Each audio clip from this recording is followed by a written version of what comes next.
Fight Night Picks DMs were absolutely flooded by the fans, Matt, this afternoon. And as always, you can find us at Fight Night Picks, at Craig Allen FNP, at Matt Allen FNP, because today was an absolute mind bender of a day if you're an MMA fan. Listen, Miesha Tate's coming back, not with one championship, with the UFC. She's going to fight a 43-year-old gym teacher. William Knight, out of this fight due to COVID protocols. We had already talked about it. He was supposed to take on Menifield, which was already rebooked because Menifield underwent the old COVID protocols. So Knight's going to fight Da Un Jung because Shavkat Rakhmonov is off the card. And in steps Fabio Cherant, and this is a name that a lot of UFC and MMA fans know and love from his time with, well, multiple lower level promotions. I mean, really, he was a CS guy. He's been with LFA. He just main evented LFA 99 back in February, taking on Myron Dennis and winning their vacant light heavyweight championship belt. And if you go back and watch that fight, it's a back and forth type of affair. It is insanely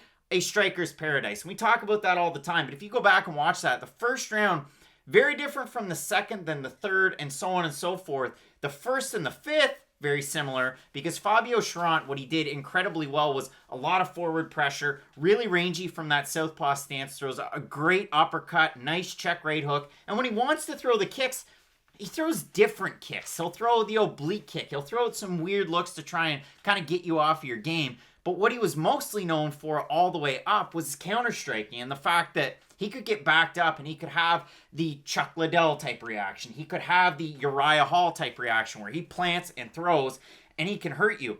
And if you look at a lot of his wins, majority of them by submission, and we've seen that too. His takedown defense is so-so. I wouldn't rate it as an A. I wouldn't rate it as a C. It's somewhere in between. A B, perhaps. The one thing that Fabio Cherant definitely has is a lot of great defensive submission abilities. And when it's on the mat, you definitely have to worry about him. The only fight where we've really seen him in a ton of danger is that Oleksiejczuk fight where he goes out there and cracks Khama in the second round. Khama's kind of rocked and then throws a jump knee and absolutely lands. Cherant does a backflip, gets on top of him, hammers away as War Tyone is in the cage to wave it off. So for Fabio Cherant, again, really long, rangy striker. I got a ton of notes on this guy. It was a pleasure to go back and watch some of his regional tape and some of the recent fights that we've seen out of him since he lost that fight to Khama on Dana White's Contender Series 2019, the third season. He's won 3 in a row, 2 of them by decision. And I like to see that too, because this is a guy that was beating the guys that he should have beat on the way to the UFC or on the way to Contender Series. They even talked about it there. You know, Buck Pinio was what, 1-5? I know he's booked to be at an NEF event that I was supposed to be at. Like, not really the best competition, but if you look at it for Fabio, he's finishing them early and often. So all the way up, stuff like that's going to happen. Even in his decision win that he had not that long ago against UG, I mean, listen, the guy was 36 years old. He was a Canadian. It was with CES. And the one thing that I didn't like there before I hand it over to you, Cherant weighed 209 for that fight. That was just back in October 2020. For the fight, the championship fight with LFA, he weighed in at 204.8, so maybe the weight troubles are behind him. Maybe it was just a tough cut there. But he won that fight 30-27, 30-26, and 29-28. The judges were watching it blindfolded. Cherant won it overwhelmingly. It's a really interesting fight, though, because you had Menifield taking on Knight, 2 primary strikers. Knight's a good wrestler, we know that. Now you get Cherant that has those defensive submissions in his back pocket. And if he gets backed up, he can crack. I mean, OSP kind of fights like that a little bit. Well, that's exactly what I was going to go into. The pressure that we saw from Alonzo Menifield in that OSP fight really got him in trouble because I'm going to say something, and this is extremely disrespectful, but I do mean it. If Alonzo Menifield was good, he'd beat Jamal Hill, and that's just really the honest case. They both have the same kind of pressure when they get their opponent up against the cage. The difference is the shot selection that both guys have, and I do think Alonzo Menifield would it be much more entrenched in that top 15 at 205 if he was just slightly smarter about his shot selection, especially when he does get his opponent up against the cage. Because one thing I really do like about Menifield is the fact that he is great at getting his opponent backed up. He's a very big 205er, and he's great at kind of asserting his pressure, if you will, in the cage. He always takes the center of the cage, and he's great at backing his opponent up. And again, with OSP, it's kind of hard with that fight too, because OSP, does he fight like Tyron Woodley sometimes? Is he the greatest submission threat on top? We really don't know. He's the wonkiest fighter in the UFC. And that's the thing with Alonzo Menifield. I think about his highs and I think about his lows, and that's the thing. Like, his knockout win over Paul Craig was impressive, don't get me wrong. And the fact that Paul Craig's been really good since that fight has really made Alonzo Menifield look better than I think he really is. And again, I know we like to say if you don't have anything nice to say, don't say it at all. But it's kind of the truth. He has that one statement win. And then even when you look at his next fight against Devin Clark, Alonzo Menifield and Devin Clark have kind of similar game plans. Just Devin Clark Devin Clark to Alonzo Menifield. He had the better cardio out of the two. He had the more, I guess, accurate way strikes. better wrestling. Way better wrestling. The two thickest legs in the division between those guys, too. Another thing you have to watch out for. But for Menifield, I like his kicks. I just wish he threw more of them. I really do. Because when he throws his kicks and really lets them go, it will allow him to let his hands fly a little bit more. And if you look at Menifield out of his UFC fights, so the OSP fight he threw actually the most amount of leg kicks he ever has for the best percentage. 21% of his strikes were leg kicks. Against Clark, 5%. But again, such a good wrestler. You have to worry about the takedown. Paul Craig, 12%. Then Vinicius Moreira, 3%. But if you see them, they're good. Oh, they are. And that was the thing about the OSP fight, too. He looked good until he didn't. And that's the most frustrating thing about a lot of Alonzo Menifield's fights.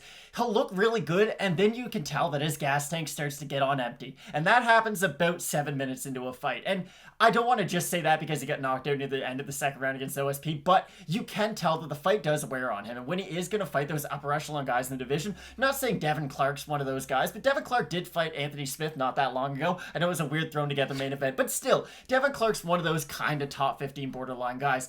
I don't know if I see Alonzo Menifield as one of those guys. I know he's had more fights in the UFC. He's the more known name out of these two, but honestly, he doesn't have that many wins that are all that better than what Fabio Cherant has. And for Fabio Cherant, I mean, the real thing, you look at his last fight. That's really the only competition between that and the fight against Oleksiejczuk, where, again, he gets backed up, and finally in the second round, cracks him. Again, like we already said, the jump knee. But if you look at Myron Dennis, that was a guy that, listen, does he have the greatest record? No. I mean, there's a lot of wins, there's a lot of losses, but it's the level of competition that Dennis had, especially going into that one. It's the gritty veteran performance that you like to see out of a guy in Fabio Cherant. And the commentary team the entire time. You had Ron Kruk, you had Laura Sanko, you had Alan Joban.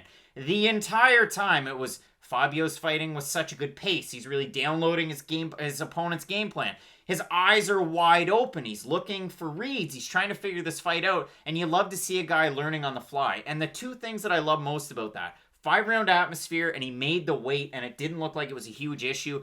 And you look at Fabio Cherant, too, and I know this is one of those things, like we see it where somebody coming from the regional scene, then they come into the big time. I mean, let's call it what it is. LFA, let's say big time. Like the CES, when you're fighting up closer to the top, we're starting to get there. But if you look at Fabio Cherant from his early days, if you go onto the Instagrams and scroll to now, he looks like a much more complete guy. Like he's really kind of put the effort into his cardio and his fitness. And I love that out of a guy, especially coming in on short notice like this, coming off of a 5-round atmosphere just a month ago. So it is a really interesting fight for Menifield again. Definitely has a higher level of competition. If you go back through the last 5, you talked about Paul Craig. Before that, it was a win over Vinicius Moreira. And on Contender Series, he beat Deshaun Boatwright, who was 3-0 at the time. So for Menifield, again, you taking on a former title challenger your last time out. You got finished. Before that, you fought Devin Clark. You lost the decision. This is my issue with Alonzo Menifield, though. If you take out the Paul Craig win, his record is almost the exact same as Fabio Cherant's. Like, they're not that different. And I hate to say Alonzo Menifield is just a regional fighter who's been in the UFC for a little bit longer, but he has yet to... I'm just down on Alonzo Menifield. I thought he was going to come into the UFC and really make waves because he did seem like he was this well-rounded martial artist. He was big for the weight class. He's this uber athlete. And then you see there's a lot of holes in his game. And I do think the gas tank is this massive hole that it's going to be an issue for the rest of his UFC career. And I don't care if fighters love to do this. They're like, oh, I fixed this in one training camp. It takes more than 8 weeks to fix a massive hole in your game. And Alonzo Menifield, unless he just ran on a treadmill for 16 weeks straight getting ready for this fight, I'm going to worry about the cardio Menifield. All right, Matt. So we don't have odds out on this one, but we do have those ever-important Tapology picks. 210 of them, 75% going with Menifield. And of that 75%, Matt, 92% have him to win by knockout for the 25% that have Cherant. 46 by decision, 23% by submission, 27% by knockout.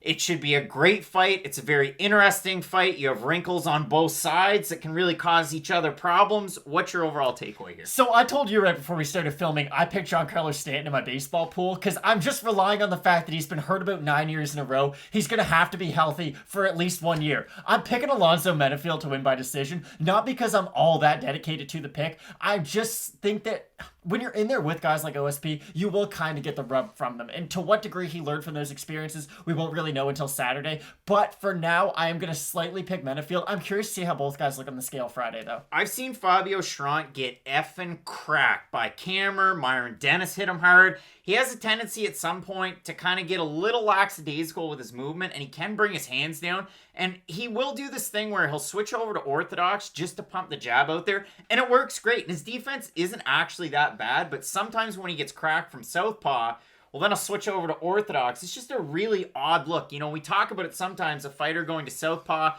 and they're typically orthodox. They can have defensive lapses. With Fabio, it's a little weird. For Alonzo Menifield, I would think that he would win if he applies quite a bit of pressure right at the start. But again, if we get into a second round, third round, Fabio Cherant has more and more of an opportunity to creep in there and get a win. And I'm actually going to go with who I'm assuming to be the underdog on short notice. I'm going with Fabio Cherant. I bet you never thought you'd hear me say that. I'm going Cherant. You're going Menifield, but you'll have to tune into question mark kicks for this one because we'll get the opportunity to see both guys weigh in, both guys face off against each other. This is a very interesting fight on a great card headlined by one hell of a main event. You have the rematch between Stipe Miocic and Francis Ngannou. Keep it locked in with Fight Night Picks, Matt, as we always say. Let's get into it.